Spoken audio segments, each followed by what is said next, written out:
Olá pessoal, espero que vocês estejam bem, a paz aí para todos.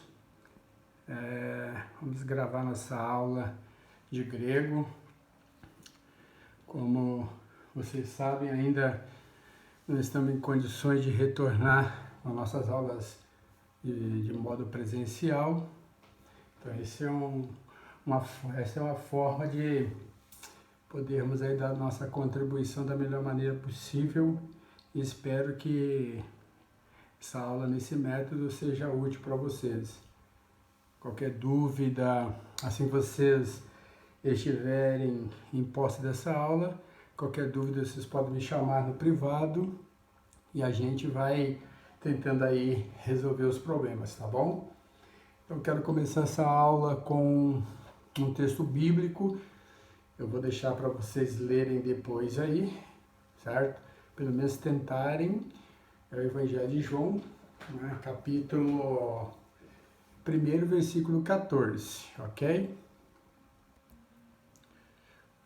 Na sequência, vamos falar aí de verbos. Estou trabalhando com os verbos no futuro do indicativo, certo? Na aula passada eu passei para vocês, né, algumas informações também sobre verbos no futuro indicativo. Agora eu vou falar sobre estes verbos terminados com consoantes lingodentais.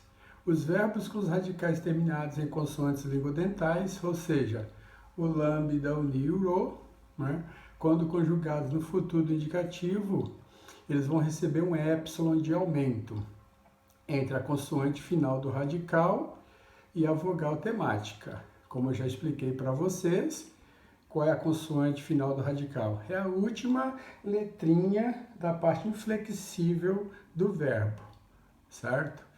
Aí depois nós temos a vogal temática, que geralmente ela faz parte também da pessoa gramatical, ok?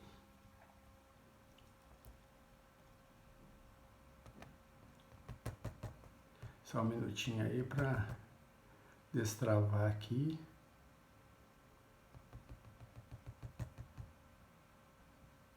Ok, vamos dar sequência. Então vamos mostrar aí no próximo slide. O sigma é uma característica do futuro, como eu já expliquei na aula anterior, né? Esse sigma ele tem que ser inserido depois do radical, né?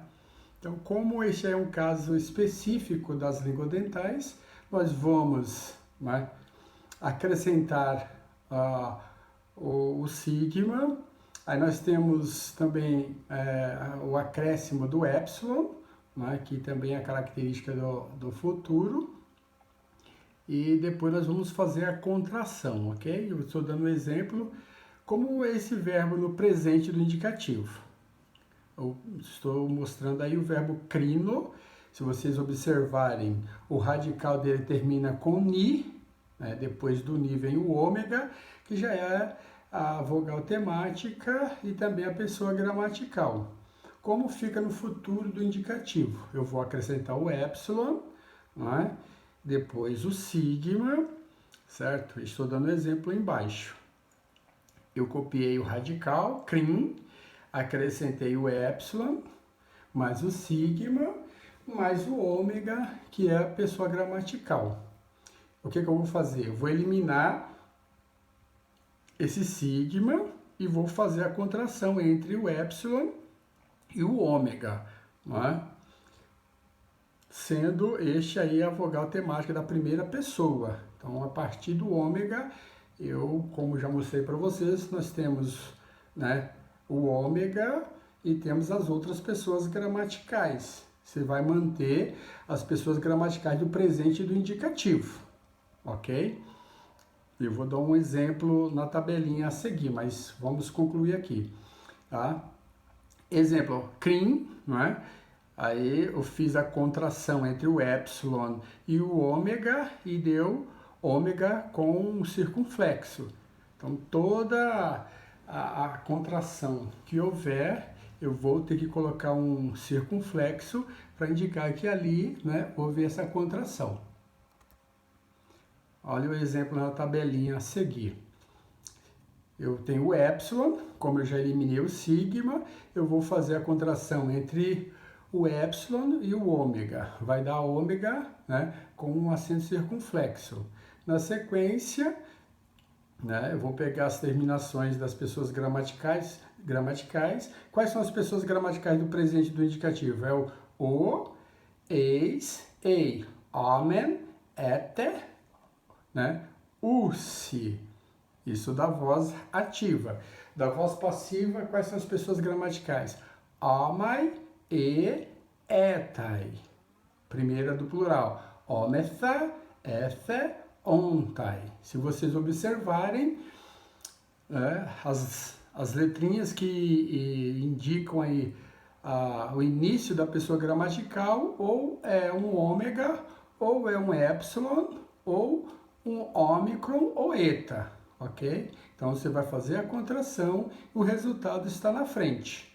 Se você contrair o epsilon com o ômega, vai dar ômega. Se você contrair epsilon com epsilon, vai dar ei. Se você contrair o epsilon com ômicron, dá u. Ou, né, o epsilon com eta com iota subscrito, dá eta com iota subscrito e o acento circunflexo. Ok? Na sequência, eu estou mostrando como fica na prática. Eu peguei o verbo crino e conjuguei. Aí vocês podem observar a parte em amarelo, isso vai indicar, né, a contração e o resultado dessas contrações, ok?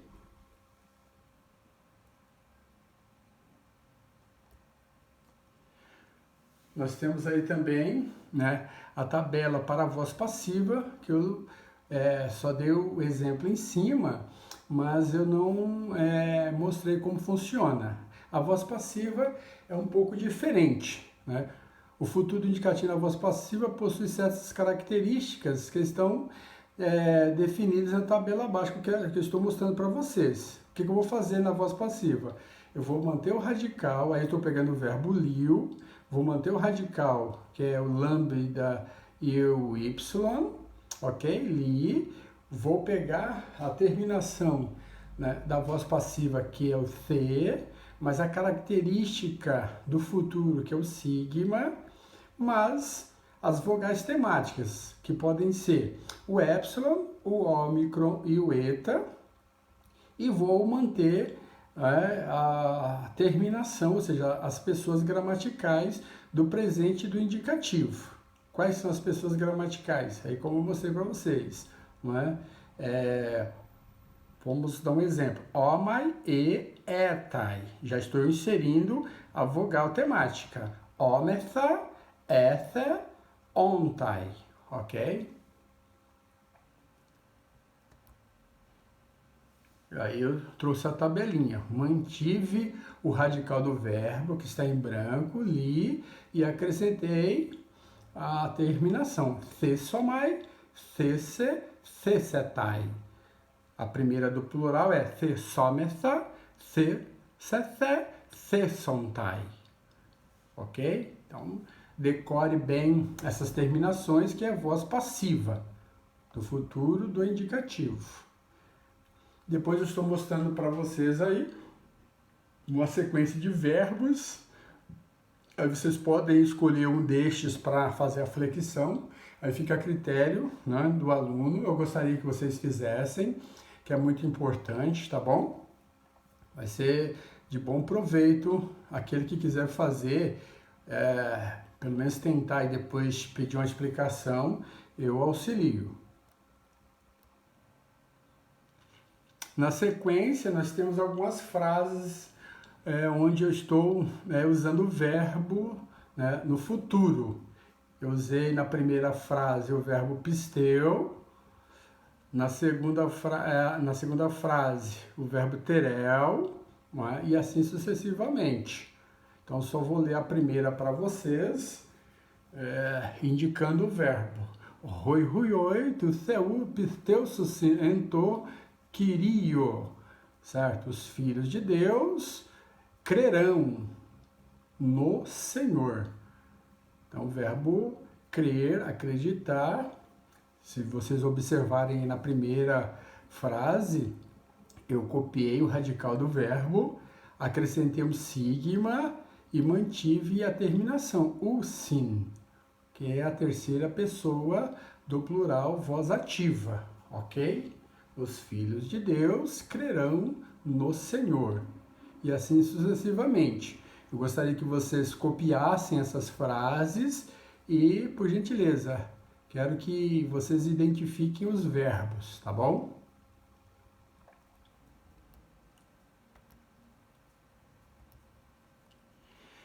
E aí nós terminamos essa parte de verbos no futuro. Agora eu quero entrar sobre artigos e substantivos, que também é uma parte muito importante na língua grega. Então vamos tentar explicar aqui de uma forma bem objetiva para vocês, para que entendam aí, né, o propósito dos artigos e dos substantivos na língua grega. Então vamos começar com o artigo e depois eu explicarei os substantivos. É bem verdade que o número de substantivos e as declinações deles, né, são enormes, mas a gente vai procurar detalhar de uma maneira bem objetiva, ok? O artigo é a palavra que se antepõe ao substantivo para determiná-lo, concordando em gênero, número e caso.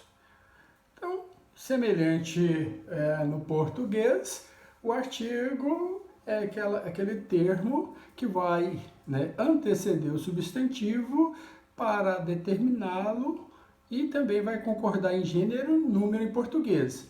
No caso aí, nós temos também, né, a expressão caso na língua grega, que é um pouco diferente. No português nós não temos essa forma de declinação para os substantivos, mas no grego esse detalhe existe, ok? Os artigos podem ser traduzidos, né? Pode ser traduzido pelo artigo definido em português. Então, todo artigo na língua grega, ele vai ter aí a conotação do artigo no português. Na língua grega, os artigos são divididos em 3 classes, sendo estabelecidos a partir do caso nominativo. Então, sempre nós vamos analisar o artigo a partir do caso nominativo, certo? Nós temos o artigo ro, que é masculino, nós temos o artigo re, que é feminino, e nós temos o artigo to, que é neutro. Os substantivos acompanhados de artigos masculinos indicam seres masculinos, como no português. Ho theos, por exemplo, o Deus. Deus é um substantivo do gênero masculino. Ho Jesus. Jesus, no caso, também é um substantivo do gênero masculino. Ho prophetes. O profeta também é um substantivo do gênero masculino. Do mesmo modo, substantivos acompanhados de artigos femininos indicam seres femininos. O artigo feminino é re. Então, re, quando se utilizar re, todos os seres que estão sendo indicados por esse artigo são do gênero feminino. Reglossa, a língua, é um substantivo do gênero feminino. Re-sofia, a sabedoria. Re-eclesia, também do gênero feminino.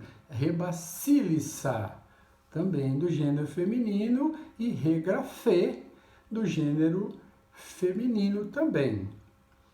Do mesmo modo, os substantivos neutros, por sua vez, são acompanhados pelo artigo neutro. Exemplo, to ergon, o trabalho.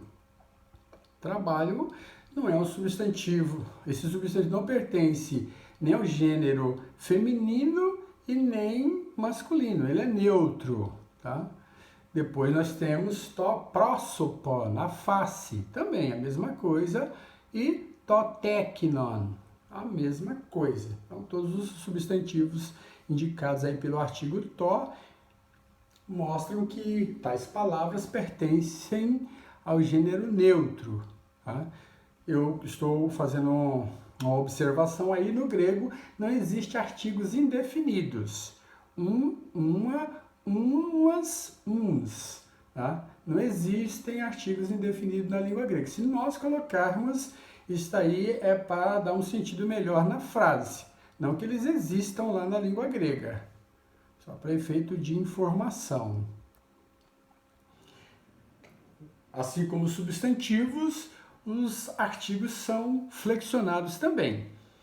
Depois eu vou explicar para vocês essa questão aí dos casos. Mas já estou mostrando aí na margem esquerda, nós temos lá o C, o N, o G e o A, o L, o I, o D e o C.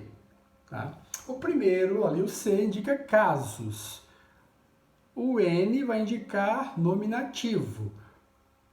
O G indica genitivo, o A ablativo. O L indica locativo, o I instrumental e o D dativo. E por fim, o AC, que é acusativo. Então, nós sabemos que na língua grega nós não temos o vocativo para artigos, só para os substantivos. Tá? Por isso que eu não coloquei aí. Então, vamos flexionar agora os artigos no nominativo singular e no nominativo plural, tanto o masculino, feminino e neutro. Então, fica assim o artigo masculino, ro, tu, to e tom. Plural, roi, ton, tois e tus. Feminino, os artigos femininos, re, tes, te e ten. Plural, rai, ton, tais e tas. Artigo neutro, to, tu, to e to. Plural, tá, ton, tois e tá. Então, esses daí são os artigos masculinos, femininos e neutros, no singular e plural. Agora vamos ver os substantivos, como eles funcionam. O substantivo é a palavra que designa o nome dos seres existentes. Ou seja, o ser pode ser animado, pode ser inanimado e pode ser real ou pode ser um abstrato. Estou dando exemplo aí, anthropos, quer dizer, humanidade ou homem, é um ser animado, que tem vida. Inanimado, é um ser que não tem vida. Artos, pão, pode ser também um ser real. Oikia, casa, também pode ser um ser abstrato, Sofia. São flexionados em gênero, número e caso. Na língua grega, os substantivos, por serem palavras variáveis, são flexionados, né? Além do gênero, número e grau, eles também são flexionados em casos. Acho que a maior dificuldade, né, que o aluno enfrenta é entender essa questão dos casos, mas eu vou tentar explicar da melhor maneira possível, né, no decorrer dessa aula. Eu acredito que ao término dela vocês vão entender bem o que significa essa questão dos casos, ok? O gênero, tá? O que é o gênero? Aí em grego, 3 tipos de gênero, masculino, feminino e neutro, né? Classifica-se o gênero do substantivo de acordo com o seu respectivo artigo. Por exemplo, gênero masculino, né? Hotheos. Gênero feminino, regalilaia. Gênero neutro, ergon. Então, isso é o gênero, está indicando, né, seres masculinos, femininos ou neutros. Número. O que é o número? É a propriedade que as palavras variáveis possuem, né, ao indicar pela terminação o singular e o plural. Né? Então, o número vai indicar se a palavra está no singular ou no plural. Isso no português. No grego, nós temos singular, plural e dual. O dual, praticamente, ele caiu em desuso. Não se usa. São poucas ocorrências no Novo Testamento. Então, praticamente, a gente nem vai falar muito do dual. Vamos nos ater mais à questão do singular e do plural, ok? grau, né? O que é o grau? Quanto ao grau, os substantivos podem variar entre aumentativo e diminutivo. E eu estou dando um exemplo aí do diminutivo. Tecniamu, ou seja, meus filhinhos. Então, o grau ele vai indicar se a palavra está, né, no aumentativo ou diminutivo. Então, é uma questão de informação para vocês. Agora, vamos explicar a questão dos casos. O termo caso na língua grega refere-se à queda. É um termo que nós usamos aí, né? Ptosis, que quer dizer alteração ou modificação, que ocorre nas desinências dos substantivos, adjetivos, particípios e pronomes, certo?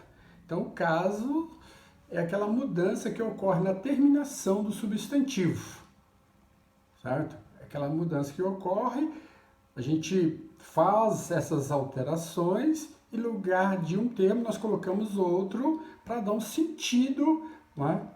A forma de pronúncia, para dar um sentido na estrutura dessa palavra quando ela está sendo utilizada na frase. Então, estou explicando aí, né? E a inserção de outras desinências, outras terminações, as quais formam novos significados na estrutura sintáticas, né, das orações ou frases. Então, geralmente nós vamos usar as terminações e essas vão mudar o sentido da palavra na frase, ok? Os substantivos são flexionados em 8 casos, com 5 formas diferentes, que eu vou mostrar agora para vocês. O primeiro caso é o nominativo. O nominativo, geralmente, né, nesse caso, apresenta o substantivo, que exerce a função do sujeito na oração. Então, na maioria dos casos, quando o substantivo está no nominativo, ele está indicando o sujeito da oração. Eu estou dando um exemplo aí. Enarre en hologos. O logos estava no princípio. E grifei aí de amarelo, para vocês identificarem o sujeito. Hologos é o sujeito da oração. Pode esteja no final, mas ele é o sujeito da oração. Depois, aí eu vou explicar agora o que é sujeito. O sujeito é o ser sobre quem repousa a informação contida na oração ou frase. É a pessoa, lugar, objeto ou coisa que age ou recebe ação verbal. Então, o sujeito é aquele indivíduo que está na oração, né, o elemento principal da oração. Tá? Então, a oração vai falar alguma coisa sobre ele. A oração está trazendo informações sobre ele. É o caso aí do exemplo que eu mostrei para vocês. Eu estou mostrando uma observação aí também que eu acho que é muito importante, porém, não se pode confundir adjetivos com substantivos. Às vezes o aluno, ele confunde adjetivos com substantivo. Eu estou trazendo essa dica aqui para vocês. Numa oração onde o verbo eimir, que é o verbo ser, estar, existir, eu estou trazendo essa informação porque o verbo eimir é muito usado na língua grega. Onde esse verbo está ligado ao sujeito, né? O adjetivo que o afirma ou caracteriza segue o caso nominativo. Então, eu estou dando exemplo aí de um texto bíblico. Ego, né, é o sujeito, eu, o verbo emi, está ali, eu sou, refira. Refira é adjetivo, por isso que ele está no caso nominativo. Tono probaton, ou seja, eu sou a porta das ovelhas. Então, está mostrando uma qualidade do sujeito, ok? Então, por isso que nessa situação, refira aparece no nominativo, mas não é o sujeito. É, né, um adjetivo na frase, ok? Agora eu quero mostrar a classificação do sujeito. O que é o sujeito? Já expliquei, né? Sujeito é o indivíduo sobre quem repousa a informação da oração, para ficar bem claro. Então, esse sujeito ele pode ser identificado das seguintes formas. Ele pode ser um sujeito simples, quando ele possui apenas um núcleo, Rho Jesus, egerthen ek nekron. Ou seja, Jesus foi ressuscitado dentre os mortos. Então nós vemos aí que Ro Jesus é o sujeito da oração, apenas o núcleo. Ok? Dei outro exemplo também. Roi ruioi tu theu agapou-se ton logon ao tu. Os filhos de Deus amam a palavra dele. Os filhos, ó, é uma referência ao sujeito da oração. Tá? Então nós vemos aí que é um sujeito simples, mas também nós temos o sujeito composto, ou seja, quando possui dois ou mais núcleos. Estou mostrando um exemplo bíblico aí, ego kai hopater renesmen, ou seja, eu e o pai somos um. Então nós temos aí um sujeito composto, ego e hopater. Ambos formam aí o núcleo dessa oração. Na sequência, nós temos o sujeito implícito. O que é o sujeito implícito? Quando não está expresso na oração, mas é conhecido pela terminação verbal. Ou seja, a gente não consegue identificar o sujeito na oração, mas ele está inserido na pessoa, ou seja, na estrutura verbal. Eu coloquei entre parênteses aí, ego. Ego não aparece no texto, mas ele é subentendido pela terminação verbal. Exemplo, agapô, ton logon tu seu. Agapô. Eu amo, né? Quem é o sujeito? Eu. Então, eu amo a palavra de Deus. Então, o sujeito, nessa frase, sou eu, ok? Classificação do sujeito, né? Na sequência, o sujeito também pode ser indeterminado. O sujeito indeterminado não está expresso na oração. E nenhum outro termo fornece elementos para o seu reconhecimento. Errontai eis oikon, vem para casa. Neste caso, não se pode determinar sobre quem repousa a informação. Isso é um sujeito indeterminado. Também nós temos as frases sem sujeito. Embora o sujeito seja muito essencial, existem frases onde não se aplica, né, a ideia de sujeito. Geralmente quando nós temos os verbos aí chamados impessoais, que é o verbo haver e ser, né? Egeneto galene megale, ou seja, houve grande calmaria. É uma oração onde não tem sujeito. Nós terminamos aí falando sobre, né, o sujeito, que está ligado diretamente ao caso nominativo. Na sequência, nós temos agora o caso genitivo. Vocês lembram que eu mostrei mais aí em cima sobre, né, aquela coluninha em amarelo, né, o C, o G, né, o A, né, e na sequência, ali eu estou agora já mostrando para vocês aquela coluninha, ok? O genitivo aí, o G de genitivo. O que é o genitivo? O genitivo é o caso da genos, ou seja, da posse, da autoridade ou da categoria. É o termo que especifica ou qualifica a palavra que é modificada. O substantivo, né, o substantivo flexionado no caso genitivo, ele indica algo que pertence a outro.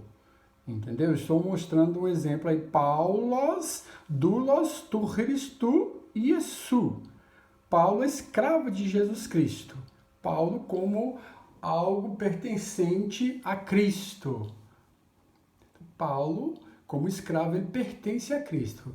Então, no caso genitivo, né, todo substantivo flexionado no genitivo vai indicar posse. Vai indicar propriedade ou categoria. O ablativo,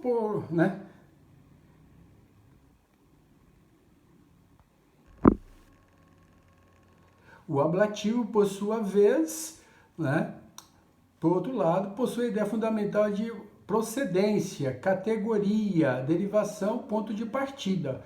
O ablativo geralmente é usado com adjetivos, advérbios ou, né, preposições.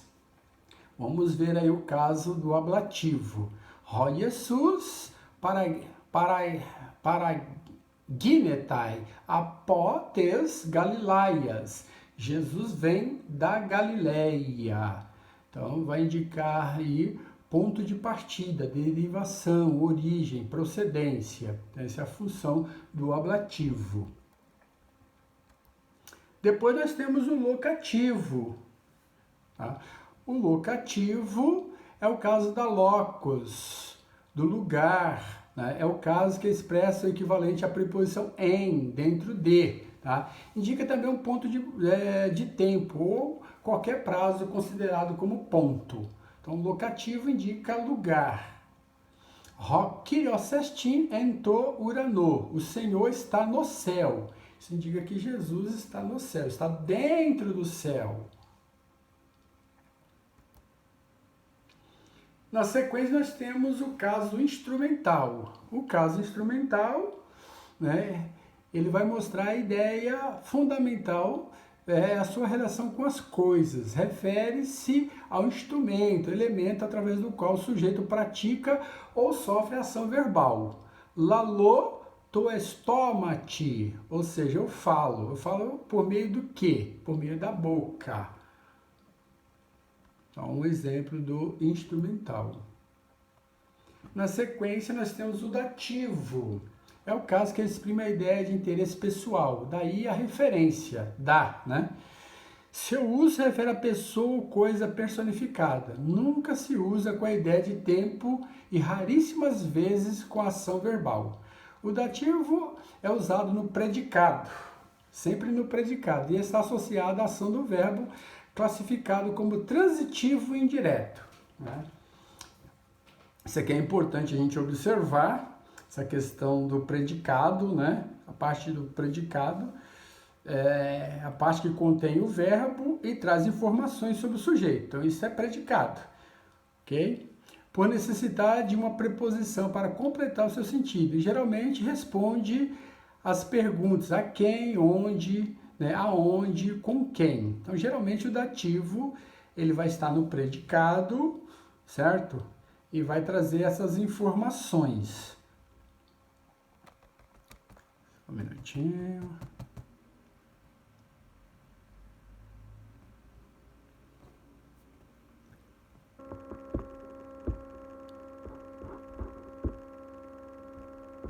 Vou trazer um exemplo aqui para vocês. Vou mostrar como funciona o dativo. Ego baptizo en ridati, ou seja, eu batizo em água. Eu é o sujeito, nós temos o verbo, nós temos en, que é a preposição, e ridati, que é água. Então, nós temos embaixo o sujeito, nós temos o verbo, nós temos a preposição, mais o complemento. E embaixo eu estou mostrando aí que o verbo transitivo indireto, objeto indireto. Então, no dativo, sempre o verbo vai ser transitivo indireto, ou seja, ele vai precisar de uma preposição para completar o seu sentido, né, na frase. Depois nós temos o acusativo. Né? O acusativo é um dos tempos mais importantes da língua grega, né? Muito usado. O acusativo na construção do predicado está associado à ação do verbo classificado como transitivo direto. Né? Ele é diferente do verbo, né, transitivo indireto. Ele é diferente do dativo. O dativo precisa de uma preposição. Aqui não. Aqui é transitivo direto, ou seja, embora ele precise de um complemento, eu não usarei uma preposição para dar sentido ao seu complemento. Vou mostrar na sequência. Blepei ton Iesun. Olha só, nós temos aí, ele vê o Jesus. Peguei lá de João 1,29. Ele, sujeito, nós temos o verbo, o Jesus. No português nós não colocamos o, então fica assim, né? Ele vê Jesus. Ele vê quem? Vê Jesus. Não usei preposição para dar sentido ao complemento da frase. E o último aí, o vocativo. O vocativo é o termo que expressa de modo vivo o sentimento, né, por meio de exclamação, exortação, rogo ou invocação. Então, o vocativo parece a nossa interjeição no português. Kyrie sossomé, tá? Ele está exclamando, Senhor, salva-me. Mateus 14, 30. Para vocês terem uma ideia como funcionam o vocativo. Então, nós temos aí, né, essa aula, lógico, foi um pouco corrido, até porque, né, nós não conseguimos ter o diálogo de sempre em sala de aula. Espero que vocês aproveitem. Estou aqui para sanar as dúvidas de vocês, tá bom? É uma matéria bastante complicada e na medida do possível nós vamos aí tirando as dúvidas, resolvendo as questões. Gostaria também que vocês fizessem os exercícios, né, que estão inseridos nessa aula, para que no retorno das aulas presenciais vocês estejam aptos aí para a gente avançar um pouco mais na língua grega, tá bom? Desejo a vocês também bênçãos de Deus, muita alegria, muita proteção do Deus Todo-Poderoso a quem nós servimos, que o Deus de Jacó, né? Deus de Israel, seja o nosso refúgio. Um abraço a todos.